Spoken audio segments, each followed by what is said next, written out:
Coke is just soda, Tylenol just acetaminophen, and Levi's are just jeans. Yet consumers go out of their way to select these specific brands over others. An economist would say, how is this possible that a rational consumer would be willing to pay more for exactly the same thing? We love to think about ourselves as rational. That's not how it works. A very famous study done by colleagues at Duke University had flashed either the Apple logo or the IBM logo to two randomized groups of participants. The study found that after being subliminally exposed to the Apple logo, compared to when you've been exposed to the IBM logo, participants performed better on creative tasks.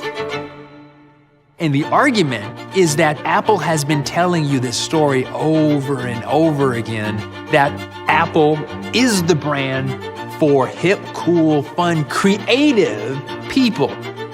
This is the true power of brands. They can influence our behavior in ways that extend way beyond the point of sale. So, to what degree can the influence of brands wreak havoc on our ability to make rational spending decisions?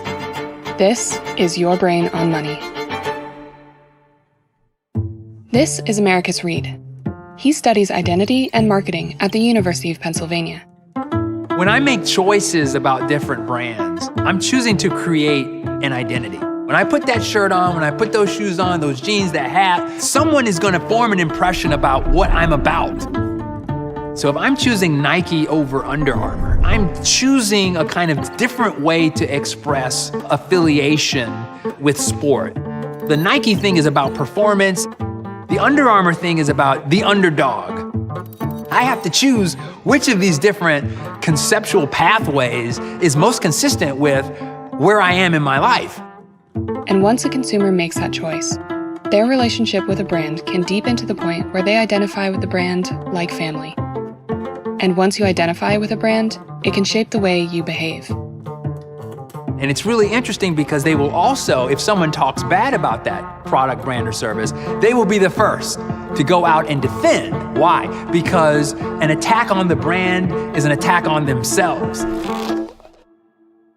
Michael Platt is a professor of neuroscience, marketing, and psychology whose research demonstrates how our perception of brands influences our decisions. There's an idea in marketing, which is that we relate to brands in the same way we relate to people. It's like, I love this brand, or I hate this brand. Of course, what people say, right, can often be different from what's really going on in their heads. So we thought, well, why don't we just ask the brain directly? Michael and his team observed the brains of iPhone users and Samsung Galaxy users with an MRI machine, while they heard good, bad, and neutral news about Apple and Samsung. Apple customers showed a brain empathy response toward Apple that was exactly what you'd see in the way you would respond to somebody in your own family. Strangely, Samsung users didn't have any positive or negative responses when good or bad news was released about their brand. The only evidence that Samsung users showed was reverse empathy for Apple news, meaning if the Apple headline was negative, their brain reflected a positive response. You know, it really shows us that Apple has completely defined the market here. Samsung customers, it seems from their brain data, are only buying Samsung because they hate Apple. The kicker? The Samsung users didn't report feeling the results their MRIs showed. What was happening in their brains and what they reported feeling towards Apple and Samsung were totally different. Most people just don't realize that they are subconsciously choosing brands because those brands have some kind of self-expressive value. You can see there's a lot of power here in terms of shaping consumers' decisions. As we learn more and more about that, we have to think much more deeply about the ethical, legal, and societal implications of doing that. So as consumers, what can we do to make informed choices? Well, the best thing we can do is be aware of the influence that brands hold. I think it's important to always pause and think a little bit about, okay, why am I buying this product? And like it or not, brands aren't going anywhere. I've heard lots of people push back and say that I'm not into brands. I take a very different view.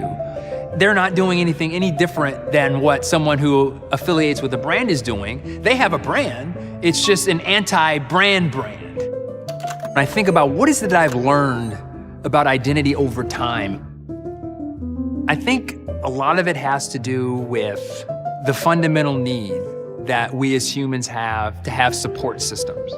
Perhaps it was the church, it was the community, it was these other institutions that existed. Now brands have stepped in as pillars of our identity. So I'm very much motivated to see that in that positive light.